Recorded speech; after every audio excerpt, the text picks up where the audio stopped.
Thunder Grunt.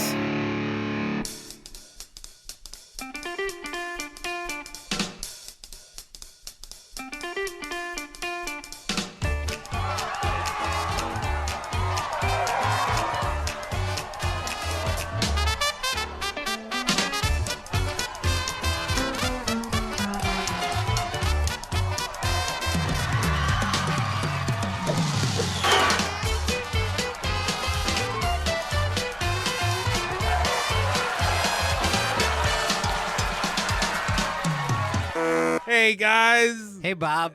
Hey, Bob. Hey, welcome to Writers Blockbusters, the show that treats the final edit of a movie like it's the screenplay. That's right. It's so like Kevin Smith the way you say it. It I feels know. like Comic Book Men or I something. know. Well, how am I supposed to say it? Go around the table, introduce yourselves. What's your Twitter handle? I am Jimmy George. I am a screenwriter and full-time script consultant. And my Twitter handle is @JimmyRGeorge. I am Jamie Nash, screenwriter, and my Twitter handle is @Jamie_Nash. Quick plug. I think by this time my book Nomad, which is kind of a horror sci-fi thing, will be an audiobook on Audible. So go buy it, I think, by this time. Also, just if you really love me, and you've never done Audible and you never plan to do Audible, if you do it for the first time and you choose my book, I think I get like some bounty money, like $50 or something. Oh. So if you never want to do Audible, just go do me a solid and go buy it, and I'll get $50 and I'll spend it on food. That's awesome. Spend There it you on go. food. Uh, They have some weird things, I am but- Bob Rose. My Twitter handle is @ThunderGruntBob, and I'm going to try to convince Jamie to buy me lunch once he gets that hot money. Absolutely. If I get a bounty. Right. This is episode 50, by the way. Yeah, happy 50th anniversary, 50. guys. Just peek the audio there. Probably. We made it to 50, and for 50, we chose, I think, the movie, right? Yes. A movie we've Yeah. all talked about doing. Yeah. A movie that with a script that I think both of you have said you use as like Mhm. here's a monument for your students to look at. You know, Yes. here's where you look. Yes. Back I'm to the Future. Constantly sending clients to Back- various moments of this movie. Absolutely. Yeah, this is Using it as examples, top to bottom. Back to the Future. Back to the Future. Right. Written by. Oh, it's not Back to the Future 2? I watched the wrong movie. No. Well, just try to keep up with us. Anyway, who wrote Back to the Future, Jamie? Not that we don't know. Back to the Future 2. No. I think it's the same. It's the same writers, so it doesn't matter. Yeah. they, I think they brought on David Goyer, I think. in the Oh, second. Jesus. So I don't know why. God damn. No offense to David Goyer. No, some actually. So Back to the Future was written by Robert Bob Zemeckis and Bob Gale. Both the Bobs. Both the Bobs. Yeah. And this movie, I'm scrolling down to IMDb because I'm thinking it was coming off of. I mean, there's a long development history with this movie. Mhm. I think they wrote it early, like after Used Cars, like somewhere Mhm. around that time Yep. frame. A great movie. There you go. I love used cars. Still Another one I haven't seen use it. as a model in some ways, just because You serious? in a different way, more conceptually. I Oh, use yeah, a lot of it's used cars with blank. You know, I remember Gotcha. my early screenwriting Your students career. can't know what used cars is. I don't use it to them. Oh. But back in there, I was gonna say. it's more the old screenwriters like Yeah. me. But there was a Yeah. time when I was constantly trying to make my own used cars, but it would be something else. You know, I've never seen it. Yeah, you should probably watch used cars because it's like got that. It's like that almost late 70s stunt movie esque, but it's an 80s movie with Right. Robert Okay. Zemeckis and Kurt Russell. Kurt Russell. Anyway, go ahead. two competing used car lots, basically. Nice. It's a across sleazy the movie. street. Yeah. Sleazy, yeah. So anyway, used cars. They were coming off of that. They wrote the screenplay. I don't think anybody was. I think it had money that somebody was developing at Columbia or something. Nobody wanted it. Nobody nobody really wanted to wanted make it. But then Robert Zemeckis did Romancing the Stone, another one of my favorite movies. And I feel like we should do that at some Yeah. point. I think we're definitely going to get to that. Yeah. At some And, point. and another movie that I use, I was always trying to rip off and find my own Romancing the Stone. I've never tried to rip off Back to the Future as much, but I probably have in execution. So Back to the Future was bouncing around. I think he was friends with Spielberg, who produced Used Cars. But I don't think Spielberg wanted to be attached after Used Cars or something. And then Interesting. That's not his style. That movie's really sleazy. It's like almost a Police Academy type movie. Yeah. Okay. You know, it's just a and sleazy I don't movie. think it did very well. I think it was No, a bomb. it didn't. No. So ultimately, I knew there was a whole thing, and there are many drafts, and we'll talk about some of Yeah. those. Ultimately, I think there was a whole thing I read about where they did a trade with Universal. Columbia Pictures, they had the rights to Back to the Future. Universal wanted to make it. Sid Sheinberg or whatever the guy's Sid Sheinberg. Sheinberg, you're right. Yeah. Sheinberg. He wanted to make it. He liked the script, and there was a double indemnity rights issue. Like Columbia wanted to make a remake of Double Indemnity called Big Trouble. And there was some kind of trade they did. They did a deal, and that's how Back to the Future ended up at Wow. Universal. I think this is something I read a long time ago. I'd have to look it back up. And there's a You're That's right. so- I've read all this. You're right. there's Wow. a making of book for Back to the Future that I read a Pretty couple sure years a lot ago. of this is on the Blu-ray extras Okay. too. Okay. Yeah. Which is, I'm sure, where they get this Yeah, stuff. right. Anyway, so this is kind of the history of it. So it eventually got greenlit. I remember also, didn't they want to call it, they had an alternative title. I think it was like, the alternative title was actually Spacemen from Pluto. Like, that's what they were trying to force. Because it was supposed to be named after George's book. His book. Ah, Exactly. Yeah, that was. Yeah. So, and they were like, Back to the Future, that title's horrible. Let's go with Spacemen from Right, Pluto. right. And that was the studio kind of forcing yeah, that on. right. Yeah. Anyway, these are the things I remember. Let's get the box office. Yeah. I mean, and also, production-wise, the big one is that they the shot big one. for 6 weeks with Eric Stoltz. Oh, yeah, and sure. then they reshot it. And it wasn't funny. Right. He didn't. So- Yeah. As Zemeckis has always said, that footage will never be released because then people would use it as to say he was bad at acting. It's not Eric Stoltz's fault. Yeah. He was miscast. At this point, Eric Stoltz could suffer the blow. I bet he'd be cool with it. I yeah. think Probably he would be, would. That's what yeah. I'm saying. He's had a fine Although career. maybe it is a hurtful memory. Maybe. You know? Yeah. Everybody's seen the pictures. We all know. That's what we Zemeckis wanted a comedy, so he got a Mhm. guy from a sitcom instead Right. of that Yeah. a guy that was crying all the time. Yeah. So 1985, this movie came out. It was the number one movie in 1985 Oh, yeah. domestically. We knew that. $190 million Wow. Uh, In 85. in 85. 85. So here are some That's of a the hit today. Wow. here are some of the Yeah. movies that just missed beating. Actually, they came kind of far away. Beverly Hills Cop Okay. was Hell number yeah. 2 at 157 million. Rambo: First Blood Part 2 was at 150 million. Jeez. Wow. Rocky 4 was at 89. A good year for Stallone, Wow. man. He was almost in Wow. Beverly Hills Cop. Yeah, Uh, right? yeah. Yeah. Tune into our Cobra episode. All right. Okay. Should I do a Cobra episode? Good. Cocoon at 76 million. I think one of my friends told me like he was kind of bummed out because we're getting to be the same age as Wilford Brimley in Yes. Cocoon. And it's like, wait a minute, what the hell's going on? I'm still a few years earlier. Well, but how old was he in crossed. Cocoon? I think he was in his early 50s Okay. in that. So I'm getting close to Wilford Brimley in Cocoon age. Look how it turned out for him. Yeah, exactly. And then Witness at 68 million, Goonies at 61 million. What a Another year. one we'll have to do one day. Oh my gosh. Police Academy 2 at 55. My favorite Police Academy. Fletch at 50 million at number 9, which I would have never thought Man. that was number We could do 9. Fletch at one point. Yeah. Yeah. And A View to a Kill at 50 million at number 10. They're your top 10 movies I of like how 1985. whenever we do an 80s movie and you read off of the top 10, we're always like, what a year. But really, we're all just saying we're old and we remember all these things fondly. Like, that's what we're saying. yeah, 'cause I guess we read last year, it's what a year to somebody, but you know. Well, I'm saying that you could read any 80s top 10 and I'd be like, yes. You know what I mean? Like, that's going to be me. That's true. Right. But it's kind of like to think that all those movies you saw in the same summer or something. Yeah, like that. For me, together. it's kind together. of amazing. The quality level and the originality. Yeah, Yeah. It was a busy summer. I saw a Yeah. lot of movies. But this is like, Back to the Future was the biggest. Yeah. Yep, and Yeah. it made 388 million worldwide at that. That's like a hit today. Yeah. Yeah. In 85. That's a big movie today. Wow. And this is counting unless inflation. it's Solo, and then it's like Well, yeah. but Solo spent how much money? Yeah. 388 million. Yeah. probably. Did it actually cost 300? I think it probably cost close with the reshoots. It's undisclosed, but I think the reshoots drove it. It Mm. almost doubled the budget. you More know? than Speed 2. Speed 2. Yeah, listen to our Speed 1 and 2 episode if you haven't for that hilarious tidbit. All right, let's jump in. Yes. Let's talk about the instructive lock-in. Yeah. of so, Back to the Future. Jamie, you want to describe the lock-in and we'll Yeah, bounce sure. off of it? So the lock-in is one of my key simple concepts because you don't need a whole book to really understand it. You Mhm. can just If you want to know story structure, this is kind of one of the things. So when we talk about log lines, and we've repeated this a few times, but I'll go over it again super quick. Log lines typically have a few, there are a few things that all log lines should have. They have a hero or a protagonist, I guess, with a goal. There's an obstacle in the way of that goal. And then there's some stakes that if they don't get the goal, some horrible thing will happen. The world will end, whatever.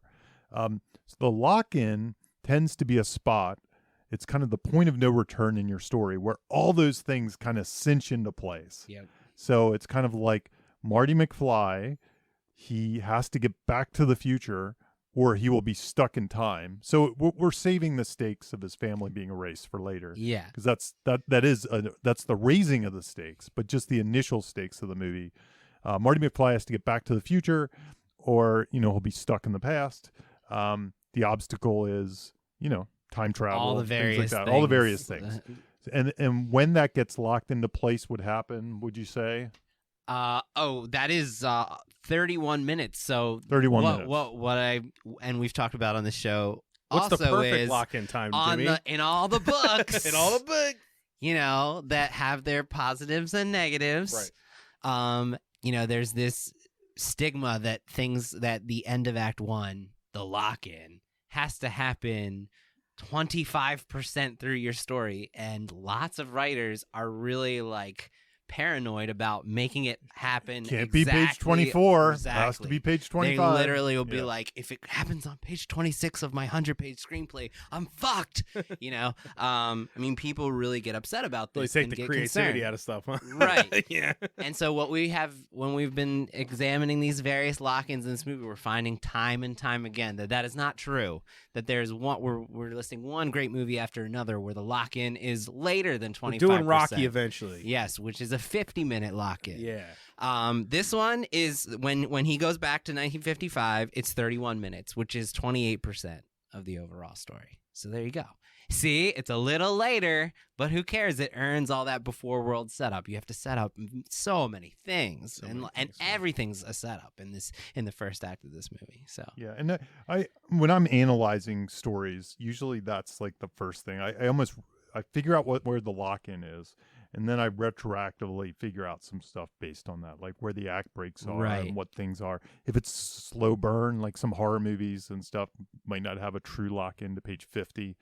So lock-ins are really instructive to me when I'm kind of analyzing a script. Mm-hmm. For anyone listening at home, what's the lock-in in Back to the Future? When he goes back to the That's past. what you guys are talking about specifically. Yeah. Okay.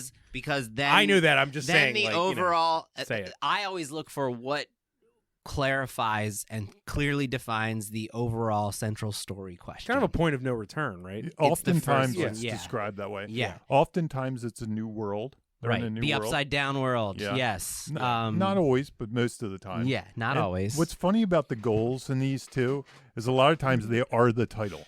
Yeah. The goal Back is to the the title. Future, right? Back to the He Future. goes back. I mean, even something like You're saying in the lock-in The goals Wizard of that- Oz yeah. is kind of what her goal is. Yeah, that in is some ways. funny. Yeah. But there can a lot of times it is the title. Yeah, the goal. and one of the Not things always. that Ghostbusters when they first bust ghosts. Hey. hey, Yeah. but what there's two things that this can be used as sort of like a gauge for. A lot of times I'll run into scripts that don't have enough setup, and they rush into the lock-in like 15 minutes in, and then you start learning things about their character and like the things that need fixing and various things after they're locked into the story problem, and it doesn't land the way it should because we're more focused on other things. Or the other thing, and Jamie, you've talked about this, I think, with your students, you have this lock-in that doesn't happen until like midway through. The lock into the overall story problem happens way later than it should. So it's sort of like we're not at invested. 85 minutes. It's like the movie. The reason that we came to see the movie doesn't begin until halfway through. Just to give you a point, like imagine if this movie, if the lock-in didn't happen to minute 60 and you didn't know what it was about. Right. So a lot of times with a new it would be like a high school movie. Yeah, you're like, what is this movie? Yeah, what is why, it about? Why Right. am I watching? What's Right. going to happen? And Right. then all of a sudden this time travel thing happens on page 60. On page 60, kinda we what they see a feel like. time We machine. should at some point yeah. do From Dusk Till Dawn. Yeah. Yeah. We really should. Yeah, Yeah, for that kind of because thing. it blends, it plays Does with that, those yeah. things. Yep. Yeah. Successfully. Right. But yeah, so this is a the late lock-in. prototypical lock-in. Will Marty get back to the future? And it's I mean, ideal it's at 30 simple as minutes, 25, 30 minutes. It's that helps. right. But it Right. doesn't have to be that. And there's some argument that people say it's oftentimes when the character makes a decision. Right. In this movie, it's kind of, I guess, his when he makes decision. a mistake. Yeah, it often Yeah. is that.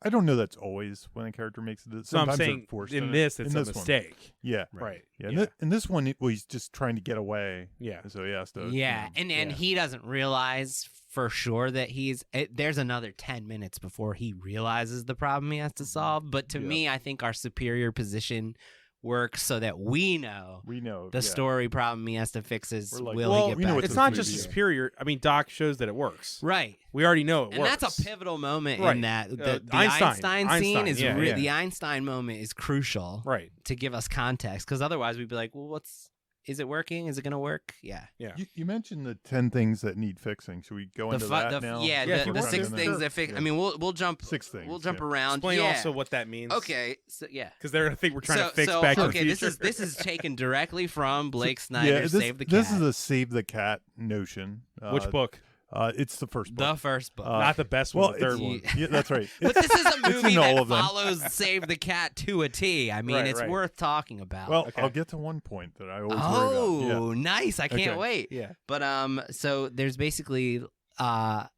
Blake poses that in prototypical in like arc plot movies, a first act of a movie will be used to set up all the things that need fixing in the world of the character that is going to be explored for the rest of the second and third act. Tell people what an arc plot movie is. Ooh. Oh, arc plot is just meant like your classic structure movie. Heroes have goals, obstacles, and stakes. Things are setups and payoffs. They're mostly just by way of example. They're most of the movies you see. So Pixar movies, superhero movies. We call them cheeseburgers on this Cheeseburgers. podcast. If you're making an experimental film, the Lynches of the world, these things don't apply to you. Right, don't apply. right, yeah. If that's what your Or- goal or a more is as a Sundance writer, a more Sundance movie that this kind doesn't of apply to you. feels like real life might be a Yeah. little different. It might take pieces of it, but not use all of it. Right, but audience We're expectations. talking about blockbusters, and that's Right. usually what an arc plot is. That's but right. audience expectations based on these types of movies, the Mhm. stories need to do these. They're things. kind of things. closed loops. Right, Yeah. closed loops. So these are the loops they're creating. That's These are all right. the things that need fixing, and they typically fall into 5 categories: changes in attractiveness or personality, strained personal relationships, not being trusted with responsibility or not able to handle responsibility, being invisible to key people, others don't believe in you, or you've given up on yourself. And the reason that I wanted to bring this up is because that doesn't describe Marty. That describes George. So Yep. it's very interesting.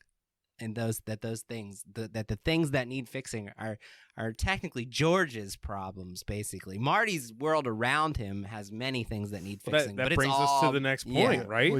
Which makes this an interesting movie because, like you said, to the next point, George has the big arc, and the arc is almost Marty's goal for most of the movie. to make another change character's change, George. right? Yeah, I think the only other movie that I really see where the arc is this integrated into the plot, or one of the movies, it's not the only one, is Groundhog Day is very much that way. Mhm. Because it kind of becomes the arc almost is the plot. It's the goal. If he changes, he can get out. Yep. But in this movie, it's really interesting. he's that- got to change Yeah. another person. Actually, almost 2 people, but he has to change Yeah. another person to get free So- of the underworld. So- or So the whatever, one right? thing I was going to say, it's debatable whether Marty has an arc or not. He doesn't have much of one, but so here's the evidence to Marty's arc. He goes to that audition. He goes to the audition, Yeah. and he comes out, and he won't send his tape in. He can't take rejection well. Yeah. And I think the theme that they keep hitting is, you can do anything you want if you put your mind to it, kind of thing. Mhm. But he seems like he's a slacker. They call him a slacker, but you don't But really you don't get to see feel the You slacking. don't feel the No. slacker. Yeah. He feels pretty active, actually. I know. He feels Yeah. pretty active. He doesn't really feel like a slacker. Yeah, I agree. So you don't really buy it that he's a slacker. yeah. And he's pretty. Because he's awesome. He's pretty awesome and well rounded. So Yeah. I assume we're arguing from a point of most people that analyze this movie think he doesn't have an arc. Right. That's what I've heard most. I know Yes. Jimmy, I'm going to hit back. you're gonna hit back, and let me hit back first if I had to. Tell me if this is an arc or not, but I always assume that his faith in his family and his father was his arc. Yes. That's what I'm saying. Like, he doesn't- Well, not the phrased that way. Sorry, yeah, On his the same respect and faith, wavelength. respect. Yeah, and- yeah. So like he doesn't have like the beginning of the movie. He does So not first- respect his father. The one exercise. Exactly. The one exercise I always say, to do is, if we took the Marty from the end of the movie and put him in the beginning of the movie, would he be different? I think so. I think he'd have more I think he would confidence. stand up to Biff in the very moment that he watches Biff and does nothing. Yeah. Then he has an Um, arc. It's obvious that his father does. Yeah. But does Marty? Is he Yeah. different in the end? That if we just took his character, I think and it's put a him in, great exercise. would he? I was gonna It's ask small? you, Jamie, Small. to, It's to small? do this. No, it's small, but No, it's there. So, it's small. so but it's I there. think on the one side of it, the arc of awesome, the agent of change for everyone else, the Forrest Gump, the Benjamin Button, is very apparent. He's changing everybody, in his He being actions. Marty. is Marty, changing yeah. everybody by his every action. Yeah. But I agree with. It's weird. Both of you are saying the exact same thing that I'm saying, but I'm just gonna say it differently. Well, Jimmy, even though we're saying that, it still feels like external. Mm. You know what I mean? Like I think it's internal. feeling wise, though, it doesn't feel like Marty changes So, that much, here's except my for the evidence. respect for his father. That's about that's it. okay. Yeah. That's enough. That's It's enough. learns to. There's one of the arcs is learns to accept others' faults and flaws, Okay. which is sort of a respect thing, and that includes Marty's own, where he's like no longer feels like he's worthy of rejection. Like when he plays on the, Mhm. he earns that playing in front of everyone. I'm never gonna get to play in front of everybody. In the beginning, he thinks his dad's a joke. It's very clear. He's ashamed of him. He's embarrassed by him. And then he gets context to his life, and he realizes, I'm very much like him. And then he learns about his ambitions to be a sci-fi writer, and that's like this moment, like, he's an artist, and he's just I like didn't know me. you wrote anything. I didn't know you're an artist and you're scared that people Right. will reject you. That's just like me. And Mhm. all of a sudden, I think it's as simple as he learns to respect his father. Yeah, I think it's enough. Also, they don't show it, but like Marty has his own bully, which is Principal Strickland. yeah, Right? that's true. You That's know? true. That's a good And, point. And he sees his father has his own bully. So- So yeah. So the 1984 draft, not the 1980 draft, which we might hit a little bit Yeah. earlier. The 1984 draft, and this is the thing I went to look up, had more of an arc for Marty. It's Yeah. the same script. It has the DeLorean and all that stuff. It's pretty similar. It has a couple more beats that I almost wonder they may have been shot. And they're small. With Eric Stoltz. They're small, yeah. Right. Yeah, they- yeah. So We don't have any more money to reshoot. there's a that. scene where he has like a tape he's going to send to the record company, and he stuffs it in a drawer or throws it in the trash or something before all the stuff happens. And then in the end, he pulls that tape out and he mails it. Wow. So it actually shows he learned confidence or whatever. It's a little. That's informative. Yeah. It's That's a story. really Why do you significant. think they Yeah. cut it? I don't know. Yeah. I mean, maybe it's a little on the nose. Maybe they just realized they didn't need it. They didn't you need know, it and to give you the feeling Yeah, that he's maybe it's changed, just that like everything's better. 2 minutes of stuff Yeah. they could just cut Yeah, out. and yeah, wouldn't makes it matter. faster. Yep. Get as soon as you're done, get out as fast as possible. right. Right? And Don't stick around. Yeah. It's not. It's a little on the nose. It's not like Yeah. something we would have been like, oh, we Amazing. feel better. Because it's almost like the Yeah. performance at the concert being a success for saving his life. His music literally saved his life is Right. enough. Mm-hmm. Right? Yeah, he It's like doesn't we need don't more. need that. It Yeah. almost feels like a down step from the concert saving his life. Right. Like, what's this tape gonna do?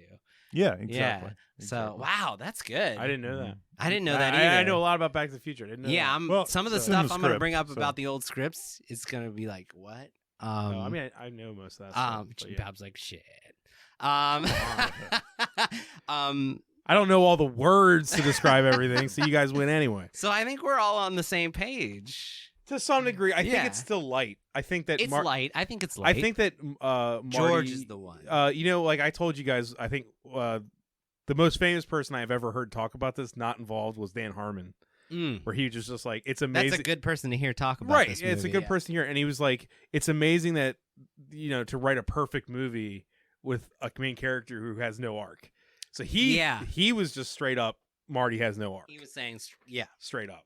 So Okay. I found that interesting. The interesting thing about the respect aspect too, if you look at the origins of the script that I kind of skipped over, is I can't remember if it was Gale or Zemeckis, but they were looking at a yearbook of their father in the attic, and they saw that he was class president, and they never knew that or something. Wow. And then they wondered if they would be friends with him or hate because he hated the class president in his school. That's the whiteboard right there, right?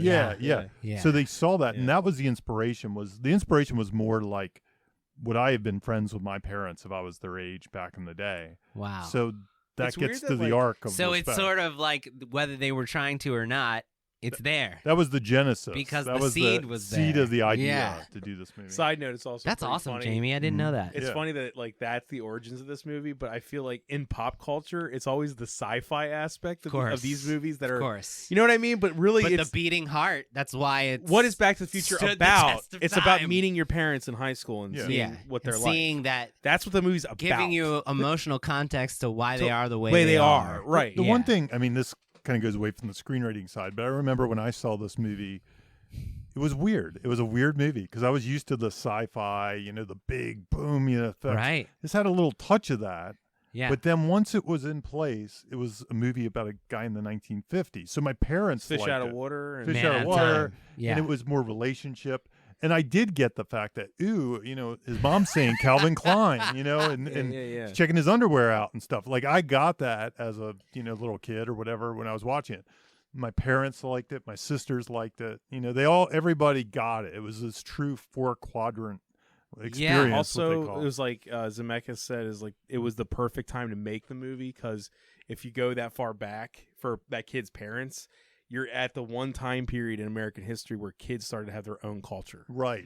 It was like the perfect moment to make this movie, lightning in a bottle. The joke is if we made it now, it'll be 1990. 90, right? Yeah. And like 1990, I don't see the same impact that the 50s. Well, had. the world was so much the contrast in the worlds, but then the story. But shows imagine the that 40s from the 50s. That's so Yeah. different, Like that's like a turning. But point. I love that the contrast that once Marty digs in, the world is actually very similar. And the problems are all the same. You know what I mean? We're shown dun. It's all happy and everything, and it seems like this dreamland, and then also, it becomes it's very a writing real. thing to say that this movie is tongue in cheek to some degree. Absolutely, I think the whole Yeah. trilogy is tongue in cheek. Yeah, That's the point of it. Definitely. Yeah, it's It's not a straight. stylized world. There's a Yes. tone argument in there somewhere. Yeah, there but is. Yeah, we didn't put it on the talking, but you're right. like things constantly happen all the time in different eras. Like that's the point. Yeah, right. Yeah. Well, we talk. Okay, so Marty's arc, we're all kind of in agreement. Yeah. George's arc is pretty easy to define. Yeah. I wanted to talk less about his arc and more about the execution of his arc. Yes, please. So first of all, the theme, are we saying it's if you put your mind to it, you can accomplish anything? So something I think about putting yourself out there. Is that My question to you guys, because I don't have the answer, I'm just asking. Is, I don't know if that's actually the seems, theme. Yeah, it seems That's like standing up for yourself and doing what's right That- in the yeah. face of people That's- doing what's wrong is a huge. That's what George does to succeed. It's kind of an overcoming your fears aspect. Yeah. In some ways. Standing up for yourself. I It seems like standing up for yourself is a big repeating thing in the movie. There also seems to be something else there that I'm trying to figure out. I never really thought about the theme of Back to Yeah. the well, Future. the one So- thing is, what's the one? Here's the one that I think would be instructive to tie in. Like all those things make sense for Marty. They make sense for the father. What's the thing that makes sense for Doc Brown? That's exactly what I was going to Yeah, say. yeah. What's what's the one Doc's that loops theme? him in too? Doc and Marty's theme. Well, the line that's repeated by Jennifer to Marty and Marty to George is Doc's line. They got it from Doc, which was if you can put your mind, if you put your mind to it, you can accomplish anything. That's Doc's mantra, and then other people are talking about that. But I feel like the Doc and Marty, there's two movies almost. Yeah. The Doc and Marty movie is about friendship. But then ultimately It's not about respect he or says what anything. the hell in the end. He chooses to read the letter, and that's what saves his life. And So what does that say? There's a part of me that's like, what if and again, I didn't do Stand this up work, for so yourself. we're kind of doing this. I kind of figured I'd do this on the podcast. Yeah, I was yeah. doing this That's on what I the was sort of fly. waiting So for, yeah. what's the position Doc Brown is in when Marty visits him in the past? He's Where a is he? joke. He's a joke. He's a loser. Yeah. What's his internal feeling? Sorry to That walk his you through this. that his no, this is great. No, Yeah, I'm That trying to his- figure it out. that Exercise. his inventions aren't going to amount to anything. And That how all does of his purpose, he has no purpose. He even tells Marty, "You've given my life direction. You've given my life purpose. I'm gonna miss you." Marty's like his savior. yeah. how does he do that? Does he just tell him he's going to do these great things in the future, so then he has faith, or is it Well, something he tells him else? it works. It Tells him worked. it works. I invent something that finally, he learns that he's actually going to do it. But Yeah. so I always look at the success of the characters and the action they take, and that tells me a lot. And the action that he takes, that's the moment of growth for Doc, is that he chooses to go against his own advice and read the letter because Marty says your life depends on it. So what does that say? This has something to do The with reading the letter is his action that saves him. That's his success moment for Doc. And that's the moment of change there, because he like- says, what the hell? That's like Well, his, so, yeah. so Like here's what- where I okay, think go ahead, it's go ahead. you can change your future kind of thing. Yes. You can be You the- control your destiny. You control So your it's destiny. the Back to the not, Future 3 lesson? The I future's don't what you know make it it? well enough to, but Yeah. I Make do, it a good one? The future Yeah. is not set. the future is not set. It's what you make can of it. you can make your future. Yes. So you, He basically says so that at 3. you can do whatever you want, Which is an if you stand extension up. of if Yeah. you put your mind Put to your it, you mind can to it, accomplish anything. You can yeah. accomplish anything. Yeah. So There's yeah. something. There's in something that, there. in that mix. I knew we weren't gonna land on anything because it's not overt. So I feel like there's a I'm- friendship one in there somehow. I'm enjoying I this. feel like there's a friendship one. Yeah. I feel like So there's something in there else. My only reason why I don't know about the friendship, and I do think there's a strong friendship in many movies. There's such an emotional core I'm at not- the end to that. I'm not sure that they learn that here. It's Yeah. just in existence. That's why. Well, what Doc- you they- said though, well, that Doc- the future Doc is not learns. set and you control your destiny. Mhm. I mean, even like George's line, "I am your density." That yeah. seems to be like he can't even get that right. Yeah. Yeah. Yeah. Mhm. Doc, I think- but in the movie we watched, Doc becomes friends with Marty. Marty's already in love. It's true. Loves him already. That's true. right? I don't That's know. true. Yeah. Yeah. I don't know. I don't know. Like, it almost seems to me like Doc learns there's something more than his success with his inventions.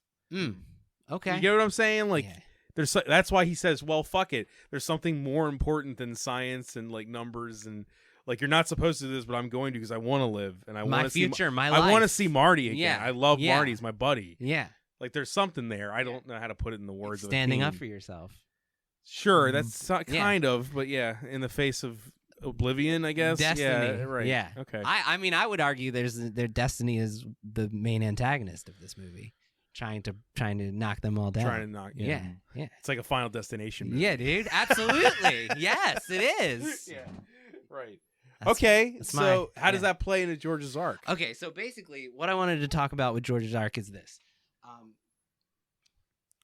we're constantly hearing in the writing circle about checking the story boxes versus cinematically earning the moments, right? Usually, the reason that something feels like a check the story box instead of an earned moment is because we don't get the in between. We get the setup and we get the payoff, and we don't get the growing pains in between. And this movie is an excellent teaching example of visualizing the growth, the spurts, and the regression. George has, I'll give examples.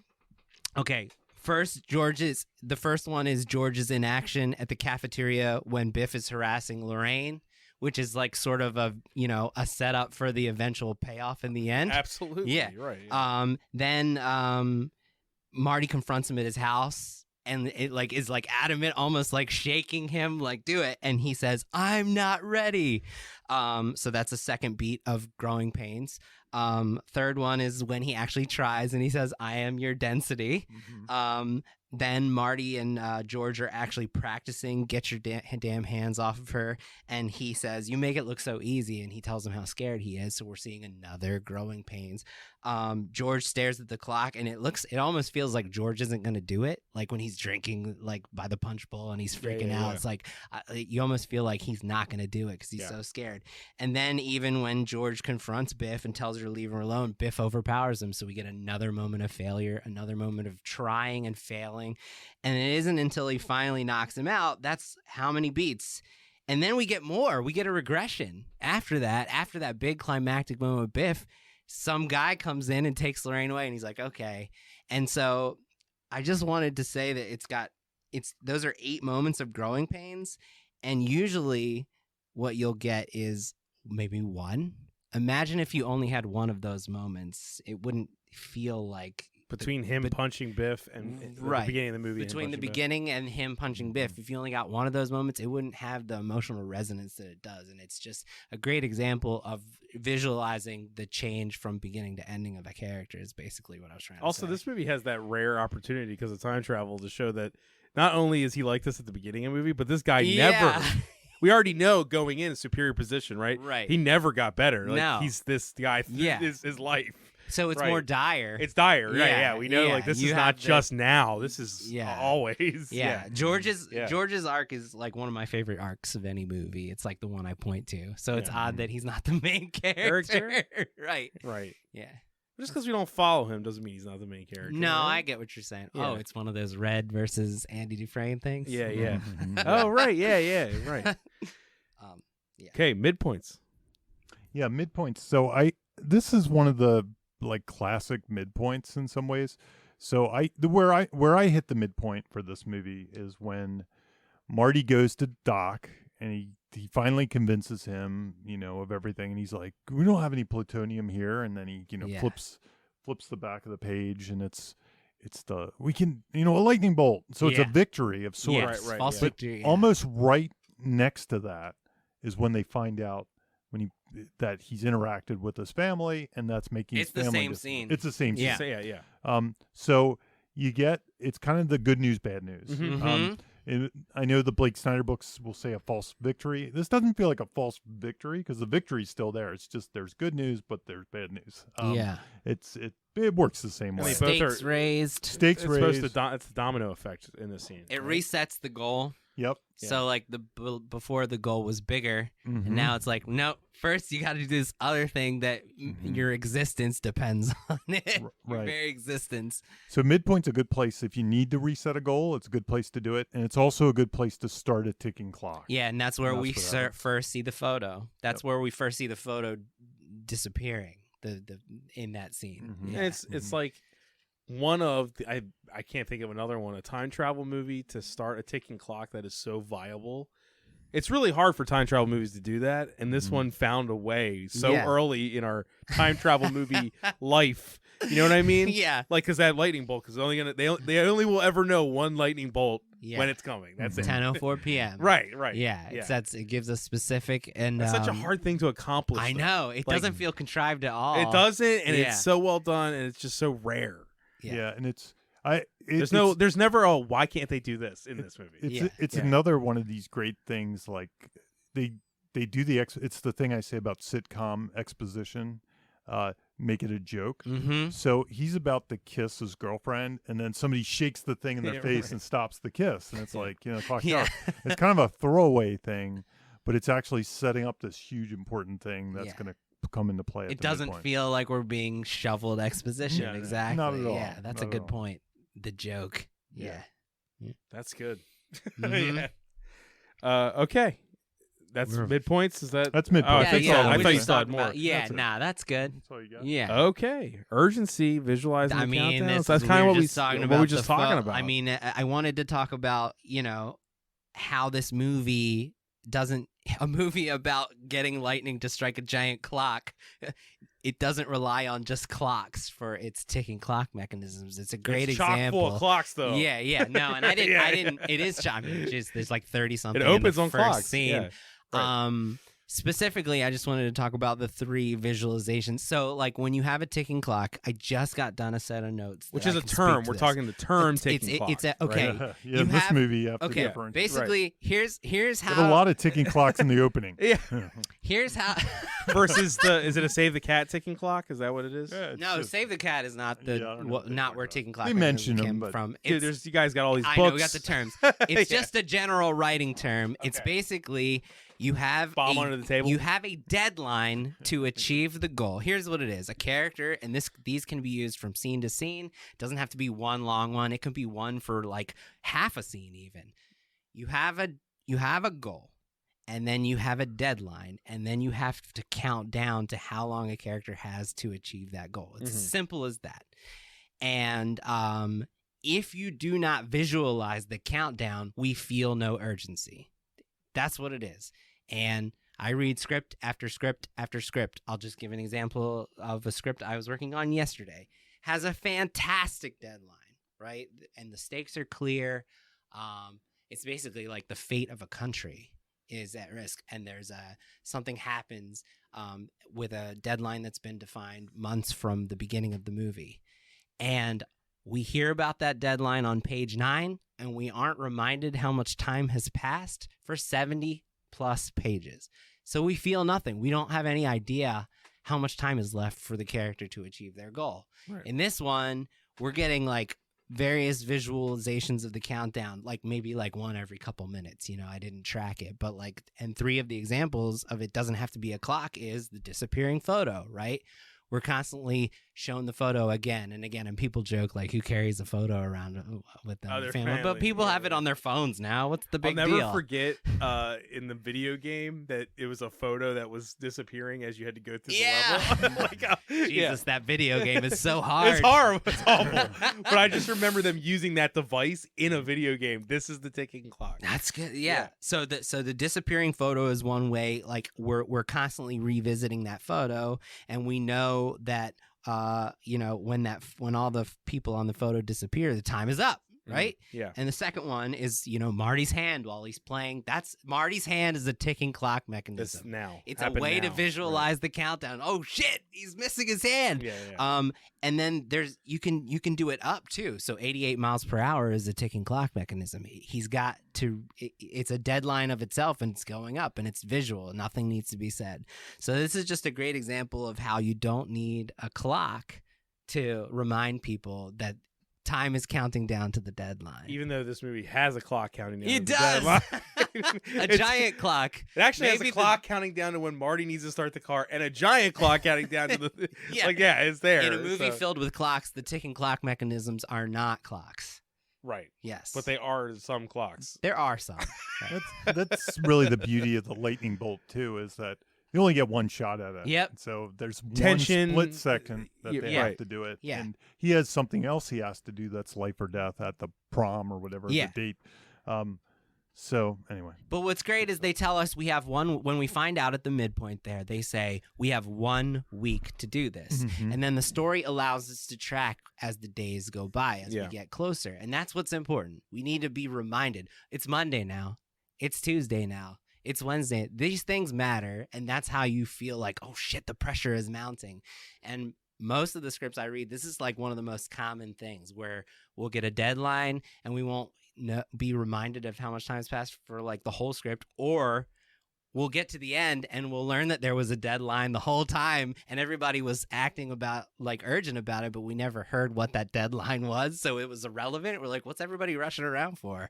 There's something. Yeah. So And the setup really helps with this because it's not just the lightning bolt. We've got the lightning bolt and the dance. yeah, And in the face of that, he's got the antagonist trying to ruin right, what he needs to do for the dance, which slows that shit down. slows that shit down Yeah. as another ticking clock. Yeah. It's like Yeah. it's like He constant. gets put into the trunk. Yeah. These are various ways to He's in a alter pressure the clock. cooker the Yeah. whole time I from mean, from the lock-in, right? Like And that's- even in the beginning, it plays with time with the ticking clock mechanisms when all the clocks are wrong, and that's like a great example. Yeah. The clocks are set behind, and he's 25 minutes later, and he thought so. That's like a great example. The clock is wrong. Yeah. Well, speaking of slowing shit down, I'm really happy that we talked about this beforehand. Let's talk about the villain. Because I was saying in our Joker episode, we started that with Jimmy's giant list of rooting This influencers. one's not as big of a book report. You called it rooting influencers. Okay, so yeah, I went to this. Do you want to keep going? Well, with no, what I you're was just saying? saying, like, can we do? It's amazing that you made a list because I was like, we should do an opposite list of rooting influencers for Biff. Yeah, because they set him up like one after another of why like this guy instead of save the cat, kick the cat. Yeah. kick the cat. Kick the cat. It's that so. It's so yeah. There you go. and that's why Jamie makes the big Yeah. bucks. How to There's craft movies a that villain, kick the cat. Yeah, kick the cat. Okay. Yeah. Even though I don't want to see cats getting Don't kicked. kick a cat for real, please. Thank you. But okay, so I went to. I've Jamie's talked not about endorsing this. that. Unless it's the movie Cats, then you can kick They the kick cat. it as much as you Oh my want. god. So I've talked about this in other episodes, but for those of you who haven't heard them, the greatest seminar I ever went to, and it was a finite amount of time that this guy, and there's no Tony materials Robbins. online. Tony Robbins changed my life, man. Nothing to do with scripts, but I feel great.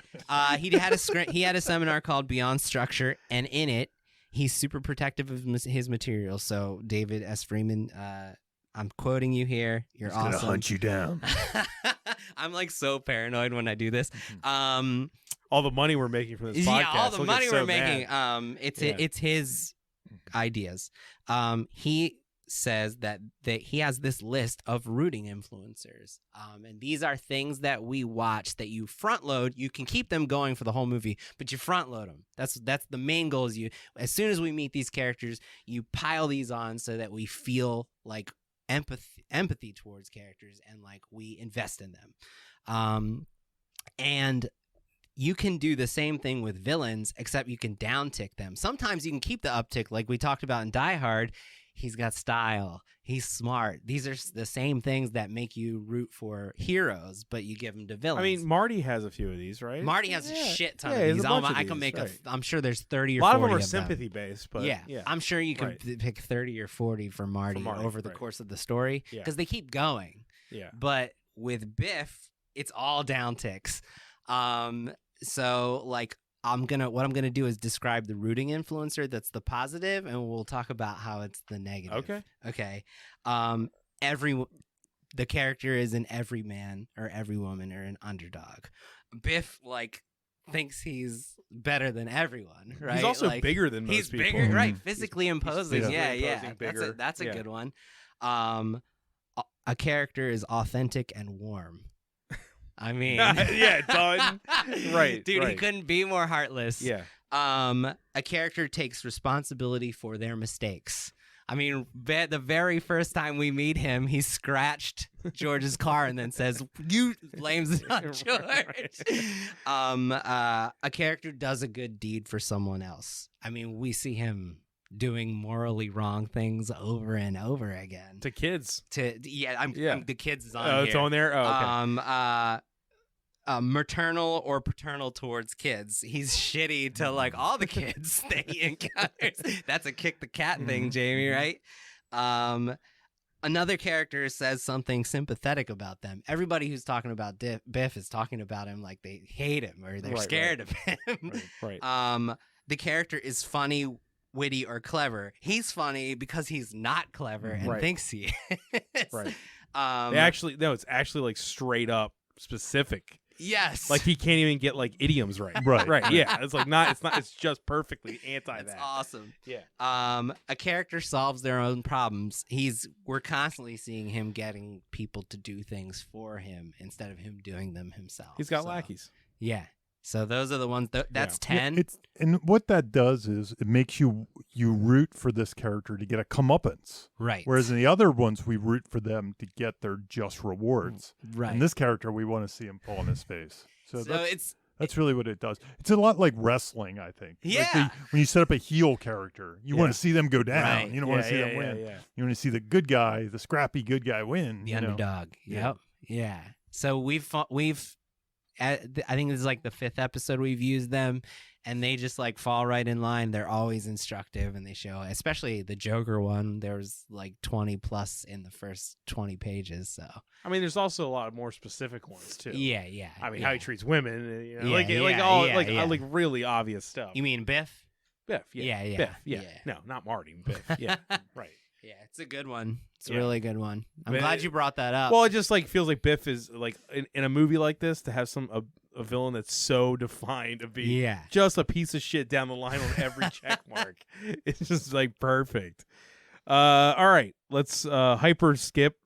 I'm just kidding, guys. That's our new. That's our new phrase. Rise of Skywalker, hyper skip. The lightning experiment. George and Lorraine's kiss. Visualizing goals. We kind of covered that. You sorta covered pretty that. covered it, but I just wanted this scene, the lightning experiment scene. Jamie originally thought I was talking about it, some mysterious screenwriting exercise. Yeah, I was like, what's the lightning? We All right, write a let's- bunch of ideas on the board as fast As as we fast can. as possible. Lightning That's what exercise. it's done. Shit, man. That might actually That's- work, that's though. A great, The lightning. great label. Yeah, that might actually no, work. but and I want to get your comments on this too. I don't want to just be barking. This is the scene, the lightning experiment scene after the midpoint. That's why With I the wanted model. with the model, The miniature. where you have the miniature Right. and you have the model of the car, and Doc If is we didn't say that, I would have been confused too. I just want you to know. I'm Jamie. sorry. Yeah. and Doc basically says, here is what the plan is, and here is how we're going to do it. And he sets the car down, and the lightning strikes, and the car goes on fire. That is, for me, just like the lock-in is prototypical. That, it to me, is like the perfect visualization of the objectives at hand. And I always tell my clients, and like, it shows the stakes because the car blows yeah, up.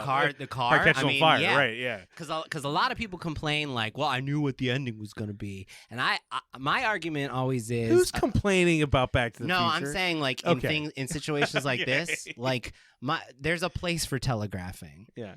It's, you want to show, bless you, Because insight. you want to show people what the end looks like. The craft comes in making surprises for the duration to the path getting there, right? And this movie, like, imagine if you didn't see that.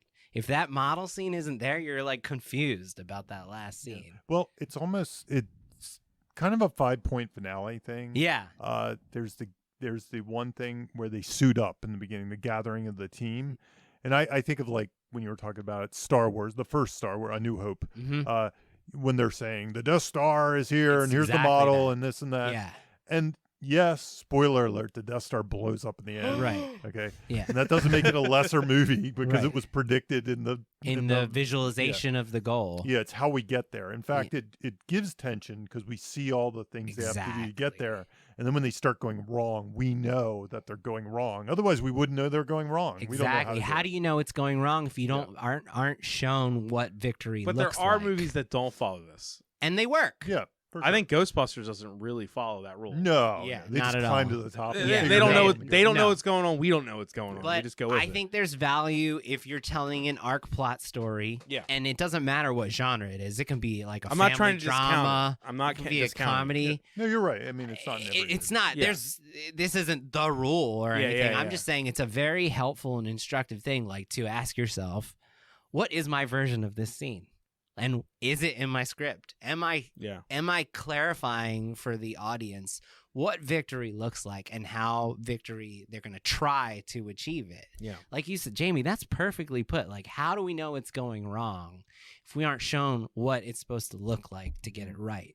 I have an affinity for these scenes. I love models, but I usually have, like, in my screenplays, it's Legos or toys or Right, cardboard yeah. boxes. Yeah. Yeah. I tend to write these I feel scenes like a lot. Deadpool did this. There's a Deadpool million. 2 There's did a really- million But examples of Deadpool this. 2 did a meta version of this, Ah. where they showed the map and it was like, Yeah. But and we have seen that scene over, but, like, your job is to make it fresh. I mean, you still can do it and make it fresh, right. which is the meta version of it. But and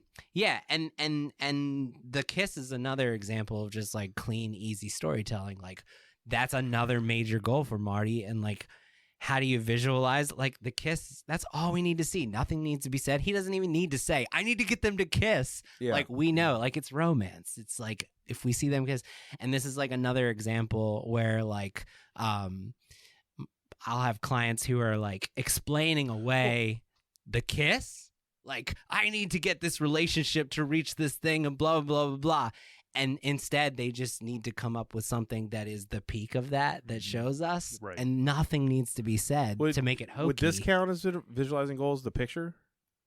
Because The picture is another goal. I'm Absolutely. saying the- restoring the family. yeah, like the picture's saying, here's what's happening, and, and what you Absolutely. obviously want is this picture Nothing to be needs restored, to be said. right? I mean, it's that's, so clean. Nothing it's so needs clean. to be said. It's just like once and that's what I'm back, saying. yeah. Like it's very. This movie is very instructive in finding ways to visualize goals, while the model scene is over explaining the other things need nothing to be said. So yeah. Okay, yeah. Yeah.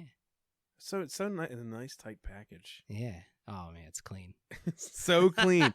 Do we really cover all is I lost? feel like we did. Oh, that's we the didn't. thing. Yeah. So that's the thing. I don't know what the all is lost. I've analyzed this movie over the years, stared at it, thought about it.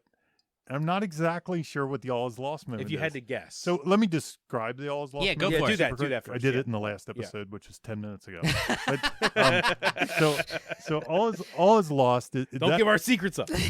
That is the label. All is lost is a Blake Snyder label. You'll see it in lots of books and theories, but it's the point in the movie. It's usually about the 75% mark where the worst possible thing happens. Something goes wrong in a horrible way, and it usually has a whiff of death, is what he calls it. Mhm. A lot of times the character dies there. Somebody important to them will be kidnapped. They'll lose in a romance movie, they might break up there. That might be the big breakup where they have a blow up. And then the immediate scene that follows it is the dark night of the soul. It's often when they kind of go into this, almost like self-doubt state, or they have this moment where they have to reflect or feel bad about themselves or something before new information comes, and then we go to Act 3. So in this movie, the reason I always have trouble with it is because there is an all is lost moment. And I have a couple theories of possibilities. I don't know what the Dark Night of the Soul. It doesn't have to take the time for the Dark Night of the Soul to follow, and that's usually the purpose of the All Is Lost, is kind of to trigger that, Yeah. and then get over that and go to the finale. This movie doesn't really take the time to do that as It's much. paced weird. It's paced weird, and there's a couple key moments. Yeah. So here are my theories, and I'll Yeah. let you think about them. I've already got two I can think of, but I So- want to hear yours. So one is honestly when it starts to go bad in the car. Like, to me, that feels like the type of thing that's a Dark Night of the Soul. But All Is Lost. But there really is no Dark Night That of would the have been Soul. my first answer. Mhm. Yeah. But honestly, Yeah. that feels to me like the worst thing could happen. It feels like the plan is screwed. Yeah. Because Because that's the goal. it's the only His thing left. existence One is- chance. And yeah. like Right. is resting on Right. this. Yeah. So And he's that's locked one. in the trunk. I- I think the all is lost is locked in the trunk. I've heard. So that's the one I pick. Right. Yeah, I think you're right. And you But could you're almost asking about the Dark Night of the Soul. Yeah, part of it. yeah. So then I guess it's him playing the music or something. I don't know. Yeah, it's kind of because this weird. it's like I did it and it still isn't working. I'm disappearing. No? no, you're right. No, I'm Yeah. saying I'm agreeing with you. Yeah. I think I've heard it argued, and this is the one that never made sense. I think there's a video online. I remember I used to show videos of Save the Cat to my students. They analyze them with clips of the movies, so they're more fun to, More fun. Yeah, yeah. And I remember there was one I used to like cringe every time I saw it. Oh. But what it was it said the All Is Lost was like Doc Brown getting the note from Marty or Jesus. something. Yeah, and I was That's- like, how could that that's- possibly be no. the All Is Lost? That's Maybe the one. for That's the one problem with using I'd video almost say- samples on the internet. I'd almost like them more to even say like it was Marty writing the note Yeah. that was dark, because that's Yeah. like one of the darkest moments for Marty as a character, where he doesn't have hope that it'll actually work. it's got to be locked in the It's- trunk because and like you said, things going wrong at the car because the whole his But whole the existence. execution of that though doesn't feel like that. I get you know, what you're at saying. all. It doesn't line yeah. up with the It's way also it's played for laughs. him locked in the trunk. Yeah, but it's cut. But it's intercut with a scene that's not played for Right. laughs True, at all. right, true. The darkest scene in the movie. So like with even like Biff's Biff not is gonna, funny anymore. Yeah, No, no, no, Biff Biff, is you know. gonna. No. Yeah. So like, Yeah, I think you're right. it's weird because in most, But it's not clear. It's not clean clear. like Yeah, everything else everything is. else Yeah, and it's yeah. okay. It doesn't have to. Be. doesn't take away from the movie. That No, it's not at all. no, not at all. No. I love it. It's one of my favorite movies. So it's just interesting that Yeah. it's the one where most movies do have clear All Is Lost. That's the Yeah. one thing that's almost rock solid in most Yeah. movies. And It's I very think- few movies that don't have a clear All Is Lost. Yeah. And you know what's interesting to Midpoints, your point? break-intos, other things. Usually with the Dark Night of the Soul, you get the confessional. Yes. And this movie doesn't have a And confessional. it might be because he What's the doesn't arc. confessional? So people That's know. where the character admits their flaws. They're like, I should have never done this. And that they accept If responsibility I, John for the way McClane, they had never behaved. never done this, Everybody would have lived on the roof. God. Please listen to our Die Hard episode. Oh man. God. So Jamie really is gonna bring I that know. into every episode. We're So- just gonna be God. waiting for it. So if Yeah. there's, Yeah. So there's no- it's interesting. There's no confessional. and maybe because he doesn't really arc. Yeah. It kind of goes to that. Yeah. Because it would almost he like be skips past you that. could almost look at what is his father's all is lost moment. Yeah. Does he have an all is lost moment? Does he recover? And When his arm is being twisted by Yeah, Biff, I think it Could happens be. fast. It's Yeah. all. it's all when fast, when yeah. Biff has the upper hand, Yeah, and then yeah. he gets the courage, right? Yeah. And B I stories. feel like they writing the usually follow note B comes somewhere in there. I don't know That's why. true. The writing the note to me feels like it has something to do with what you're saying. Yeah, because usually that is where mentors go to die, as they all Yeah. lost. So I'm sure they saw that, and like, this is a whiff of death. It's nobody wants Doc Brown to die. This is really sad. This must be the all is lost, but it doesn't really function that way. Yeah, you're But right. again, the car scene, like here, I'm not saying this would be a better movie at all, but the way a typical all is lost would work is like, let's say Marty got locked in the trunk, and then Biff ran off with Lorraine. and then the third act was I gotta save, Yeah. and then he figures out where they are Yeah. after he talks to George, and they Yeah. go off. And Where'd they go? Yeah, Yeah. maybe something like that. It would Yeah. Or be are you more saying like he'd have to stretched out. choose between going back and saving his? It could Yeah, be, or something Because he doesn't really need to make that choice in, Yeah. in the movie. No, as not is. at all. Or- Yeah. or- It just works out. or Yeah. he feels like he needs to make that choice, but Yeah. then a third option presents itself, and he's like, "I'm going to do it," and that's Right. Act 3. Yeah. That's how a typical movie would. Biff would can shoot parse force these out. lightning, and then Yeah. right. Yeah, right. Anyway, the All Is Lost is one that's always made me think about this movie. I'm not sure that has a perfect example of one, and that's why, like, if I was presenting a Blake Snyder beat sheet, I'm not sure that I'd choose this movie to present Yeah. because of that Because reason. of that. Yeah. It wouldn't. I would be have the said the perfect car. one.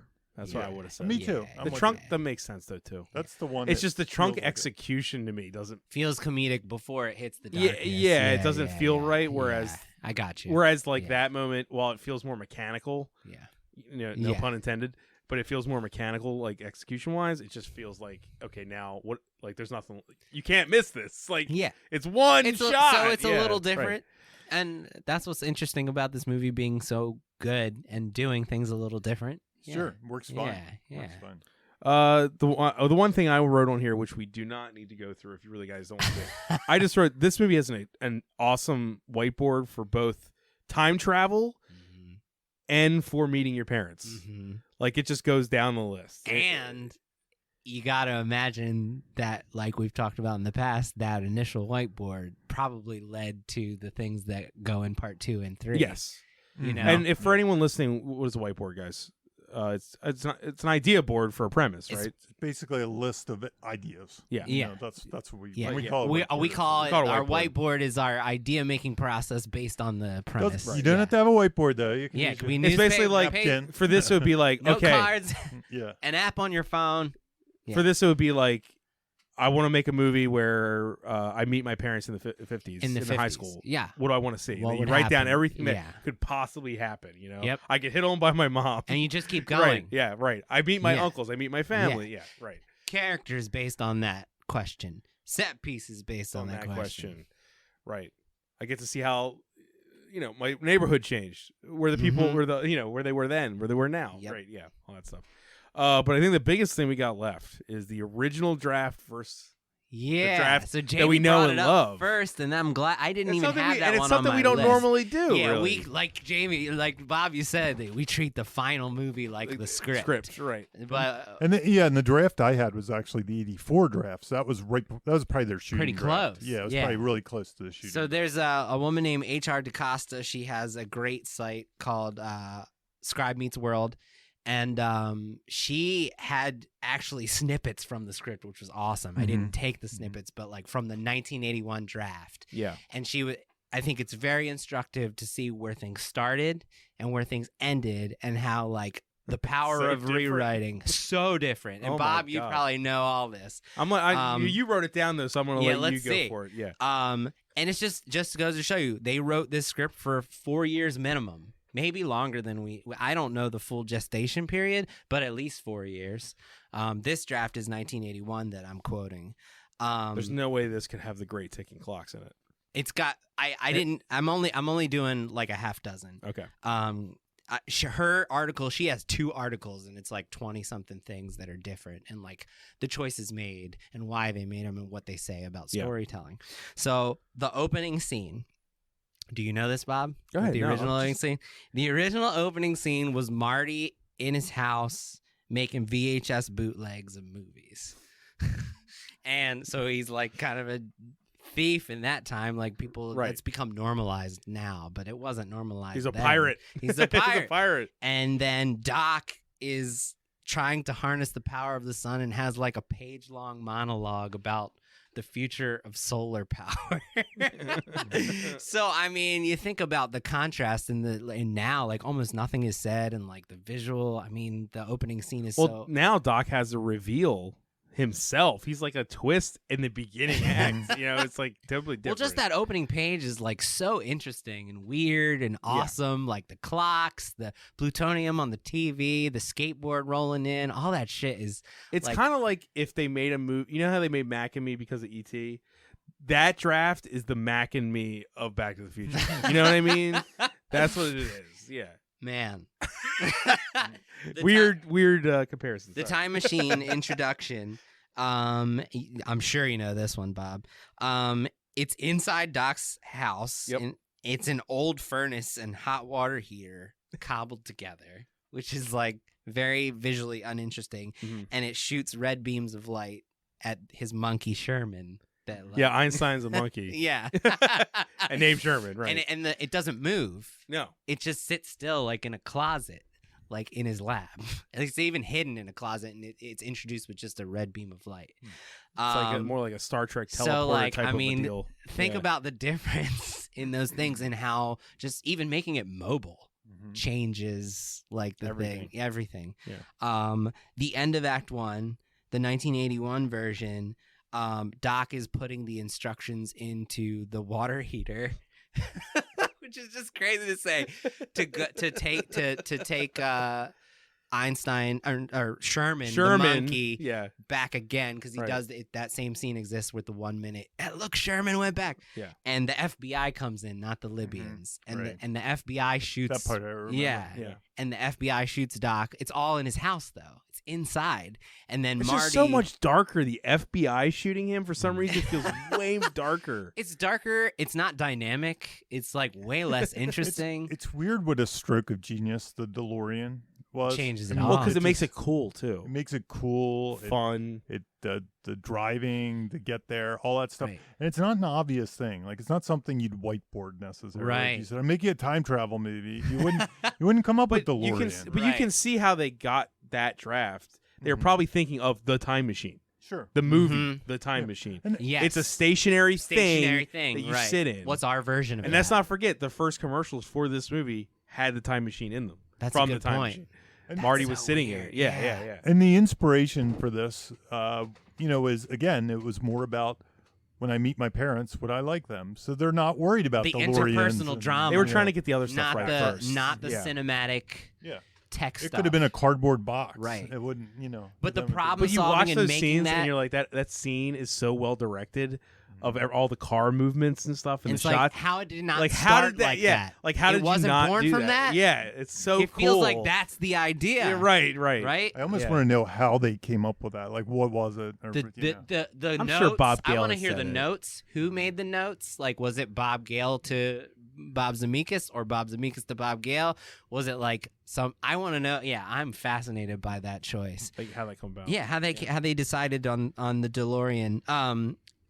So yeah, the end of Act 1 is. By the way, sorry to interrupt. No, you're good. The one thing I remember reading about this was, and this you might be hitting this, is I think this was on Wikipedia, so it could be totally false. That Spielberg kind of stole the whole nuke the fridge concept from Yep. this. Yeah, I'll get there. I'm gonna go in I've read that. I don't know if I chronological order. It is. believe- It's in the Is that- original script. Yes. No, I'm saying that Spielberg stole it. Oh, well, I don't know He's if I saying believe not, that part. Not literally stole, but Oh, inspired by. yeah. That there is a nuke the fridge type scene Yes. in this. So okay, we'll get there. That's I just don't believe Spielberg would. No, he wasn't not thinking steal. that. We're Yeah. saying borrowed Used. or inspired by. Yeah, Jamie. It's on the end. It's the last one. Lorraine and George's relationship in the original draft, there was no motivation given for why she connects with him and falls in love with him. That backstory about George almost getting hit by a car and her having to nurse him to help didn't exist. So it was just because. And to me, that's like a huge. So now, how did Marty interfere with that? I don't know those details, Oh, but okay, I know yeah. that line. I've never heard that before. The Nightingale effect, where a nurse falls in love with their patient, Yeah. was specifically chosen for Doc to say it because it's a scientific phenomenon, and that was like the genesis of it. I didn't know that. Yeah. So I mean, that's huge. That's insanely That's huge. What did they do to make Marty I interfere with it? I don't know. Did they just explain it with the butterfly effect, I like his don't know. mere I'm sure action it's of out being there, there? obviously. Yeah, the script. I've seen the script out there. You can The check it 81 out. one? The 81 draft? I've seen it. Marty's urgency, the early drafts had no photo. So all the It's just stakes were the him same. disappearing, maybe? I don't know, but the photo was a late addition, which Okay. is, that's, you think, how can I didn't know that either. visualize the countdown? I need something else. That photo. So I didn't know these. I don't know these. And this is the last one, is Jamie, the climax. In the climax. in the first draft, they had to leave town and go to some other desert base I think location. Nevada. Like they had to set. They never set it up. They had to go to this whole new place with all these new people and all these new things, and they had to use the power of an atomic bomb to get back to the future. Do you know that could? But I could see how that's a first draft thought because they're dealing with the 50s here, Right. so there's some sort of atomic scare thing going on. Sci-fi Right. movies That's in the 50s. we could use that. Yeah, it seems and like also it makes like sense. how do we get the power? And then the problem solving. Did they use that in Howard the Duck? It's almost like the bad guy Howard the Duck. it's almost like that line that Marty and Doc are debating together about there's only one thing that could give us this much power to get back to the future is an atomic bomb. Yeah. And then they go, wait, what if it was a lightning bolt? The problem solving to get to these places. Something that can only happen one time. One right? time. Yeah. Timely fashion. And how do they know it? Right. I stumbled upon this article and I was so happy because I think it's very informative and it's very interesting and it's So give the plug to that article again. H.R. DaCosta, Scribe Meets World, and she has great books too. Yeah. So that's actually a lesson on rewrites right there. The power of rewriting. Yeah, it didn't start like a masterpiece at all. So get your vomit draft out. Yeah, man. And then change Keep your monkey to a working. dog. 4 years minimum. I don't know the exact date, but that date is 4 years from the eventual script they use. So, yeah. Yeah, I know it started in 1980. I So think, before Romancing the Stone, then? I think so. That's Yeah, amazing. much before. Isn't that awesome? Yeah. And before that, time travel movies were not prevalent, right? There's the time machine, and then People hadn't tapped into the fun factor of it. when was Star Trek 4? That was 80, That was late after. 80s. That was Yeah, late that was 80s, after. right? Yeah. Yeah, that had to be after it because that was kind of playing off of that, right? Mm-hmm. Yeah. I mean, this movie's also the reason Bill and Ted didn't have a van. It's kind of funny because Bill and Ted originally had the van, and then they went to something more stationary. That's so interesting. You wonder if they knew about each other, if the scripts both I think were Bill out and Ted there. was reacting to Back to the Future success. Okay. So, Okay. yeah, because the original draft was their actual party van turned into a. That works so well, man. Yeah. The right. the It's phone just funny booth, that it reversed itself. Yeah, that's You so know, weird. the The phone booth is stationary. iconic, but the party van fits them so. Right. Right. I think one of my favorite shows as a kid was Voyagers. Did you ever see Voyagers? Never did. No. Oh, it was like my favorite show. It was a time travel show. It was a time travel show about a guy named Phineas Fogg and a kid, and they would go around and they'd fix. It was a little like Phineas Fogg. Phineas Fogg was the guy's name. He was kind of this swashbuckling dude. He was like this good-looking guy with the deep voice. And there was a little kid that was kind of like a little kid Shia LaBeouf kind of kid. Okay. And they used to go around and fix problems in history. So every week they'd go to a different historical like timepiece. Quantum Leap did. Like Quantum Leap. It was very similar Or to Quantum Sliders, Leap, maybe. but more Yeah.